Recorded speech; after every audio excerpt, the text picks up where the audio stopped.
ধলাইখালের দুই পাশেই রাস্তাঘাটে মালামাল রাখে।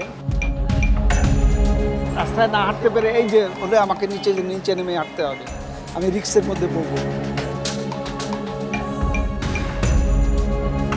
যখন ফুটপাত মানুষ ইউজ করতে পারে না, তখন স্বাভাবিকভাবে সে করে কি রাস্তা নেমে আসে।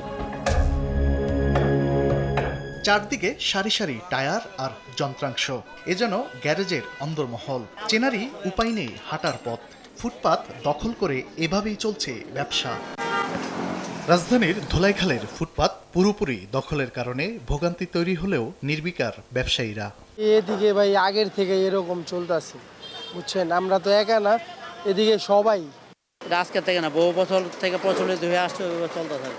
শুধু তো আমরা রাখি না ভাই, আঙ্গ মতো সবাই রাখে। সিরিয়ালে দেখেন, ধরেন আমার এই মালটা আমি যদি না রাখি, ওই যে বাইরের ওই দোকানটা আমার কাস্টমারটাকে নিয়ে নেবে, এই কারণে আমার রাখা।